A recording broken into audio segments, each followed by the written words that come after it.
Welcome to the Deep Dive. Today we're really unpacking the incredible journey of a pivotal figure in global energy. That's Prince Abdulaziz bin Salman Al Saud, the current Saudi energy minister. Our mission here is to sort of extract the core insights from his career and, well, his visionary approach, an approach that has profoundly shaped and, continues to shape Saudi Arabia's energy landscape, and by extension, the entire global energy market. Exactly. And this isn't just like a biography recap. It's more an exploration of how a strong academic foundation, real practical experience, and strategic foresight all come together, how they combine to lead a sector as vital and, frankly, complex as global energy, especially, in a world that's constantly changing. It really raises a key question, I think. What does it take to navigate that kind of complexity on a global scale? That is a great question. And to really get a handle on his impact, we need to trace his journey right from the beginning. Prince Abdulaziz was born in Riyadh back in 1960.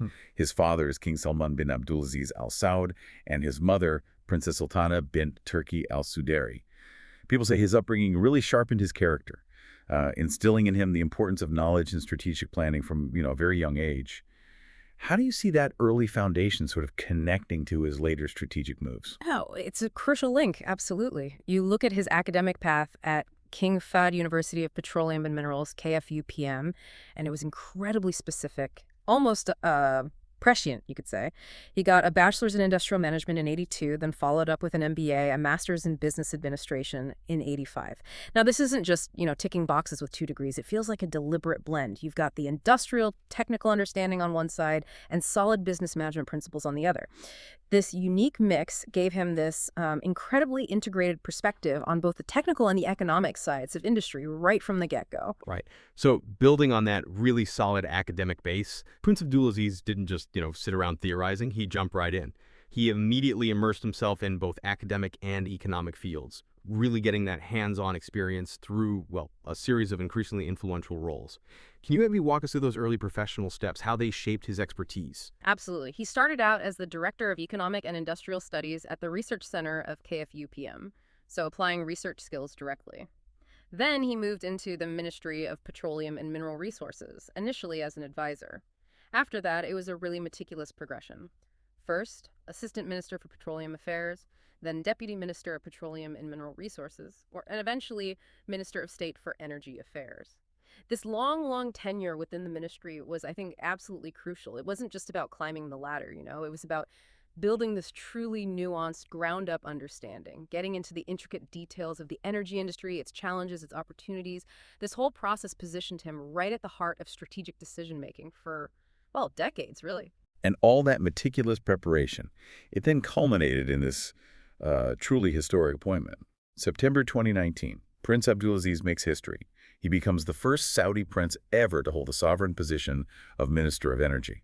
That was a massive turning point, wasn't it? Not just for him, but for the entire Saudi energy sector. So what kind of strategic shifts did he start leading right away in that new role? Well, since taking over, he's really led with a kind of dual focus. First, strengthening Saudi Arabia's commitment to OPEC plus OPEC. That expanded alliance of oil producers, including Russia, trying to manage global supply. And second, contributing very significantly to stabilizing global oil markets, especially when things got really volatile. During those sharp fluctuations, his leadership within OPEC Plus wasn't just about following the rules. It was often a masterclass in market psychology, using strategic cuts sometimes to restore confidence and maybe prevent deeper price falls. It was a strategy that often went against, short-term revenue temptations, aiming instead for long-term stability. And at the same time, he's been aggressively launching these ambitious renewable energy initiatives. Yeah. Things like the Sakaka Solar Energy Project, that was a huge utility-scale solar plant, really signaling Saudi Arabia was serious about large-scale renewables. Right, a big statement. Exactly. And various significant wind energy projects, too. That's a fascinating balancing act, isn't it? Managing the immediate pressures of global oil markets while simultaneously driving these long-term strategic shifts towards renewables. What does that dual focus tell us about his leadership style, especially for a nation like Saudi Arabia? It's more than just a dual focus. I'd say it's a profound strategic pivot, especially for an oil-rich nation. It's really about navigating that existential tension, maybe, between maximizing traditional energy income today While aggressively building the foundations for a post-oil economy tomorrow, his actions show this remarkable capacity for both immediate crisis management, dealing with the here and now, and that long-range vision. His ability to balance that current stability with future innovation is really defining what leadership looks like in a legacy energy powerhouse today. It's quite something. Yeah, it really is. And his vision for energy, it seems incredibly comprehensive, stretching across short, medium, and long-term horizons, all aimed, it seems, at building a truly sustainable energy sector for the kingdom's future. Can you break down the key pillars of that multi-tiered vision for us? Sure. So in the short term, the focus is very much on balancing the oil market, ensuring the security of supply that's critical, and also improving energy efficiency domestically, using less energy at home.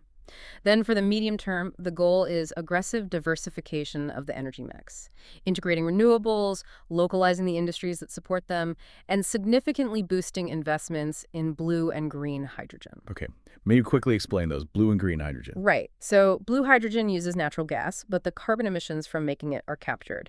Green hydrogen uses renewable energy, like solar or wind, to split water, zero emissions. And he explicitly calls hydrogen in these forms the fuel of the future. Got it.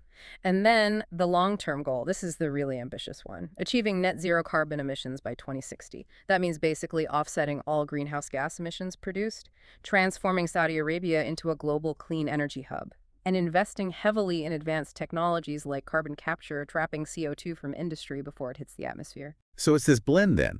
Traditional energy know-how combined with a really strong push towards cutting-edge sustainability and tech integration. It really feels like he's trying to anticipate what's next, looking around every corner. Exactly. And his vision also crucially includes leveraging cutting-edge tech, like artificial intelligence AI. Using AI to automate and optimize the petroleum sector, oil resources, petrochemicals, the whole value chain. This isn't just about being more efficient. It's about fundamentally reshaping how a traditional energy giant operates, making it more resilient and forward-looking. But his vision and his influence, it actually goes beyond just energy, right? Prince Abdulaziz's leadership reaches into pretty significant social and educational areas too, reflecting a broader commitment to Saudi Arabia's overall development. What are some of those key roles he holds outside the Ministry of Energy? Yeah, these roles are really telling about his wider impact. He's chairman of the board for the Electricity and Cogeneration Regulatory Authority, that's key national infrastructure. He's also chairman of the board of trustees for King Abdullah University of Science and Technology, KOST, a major research university, and chairman of the board of trustees for King Fahd University of Petroleum and Minerals, KFUPM, his alma mater. Back where he started, in a way. Precisely. And these positions really highlight his active role in backing higher education and scientific research, which are, let's face it, absolutely critical for shaping the future of all vital sectors in the kingdom, not just energy. And what's also fascinating is the recognition he gets beyond these technical fields. He even received a literary stance award, apparently, for his positions and stances. It just shows a leader whose influence really spans across many different facets of society. So when you put it all together, what does this deep dive into his career mean for you, for the listener? Well, I think Prince Abdulaziz bin Salman's career offers this really compelling model of integrated leadership. It's one that combines, scientific vision, deep practical experience built up over decades, and a very clear, active commitment to a sustainable future. His work in energy, combined with that broader vision for the kingdom, really positions him as a truly pivotal figure. Pivotal in the global energy transition, yes, but also in national development overall. Yeah, his story really illustrates how that strategic mindset, honed through both academic discipline and, tough real-world challenges, can drive just immense transformation, not just for one person, but for a whole nation's path forward. Absolutely. And as you reflect on everything we've discussed, maybe consider this provocative thought to take away. How do leaders like Prince Abdulaziz actually navigate that incredibly delicate balance, ensuring current global energy security, keeping the lights on, so to speak, while simultaneously spearheading these hugely ambitious transformations toward a sustainable net zero future? What are the inherent tensions, the push and pull, and also the opportunities in taking on that kind of dual mandate, especially for a traditional energy powerhouse? It's a massive challenge.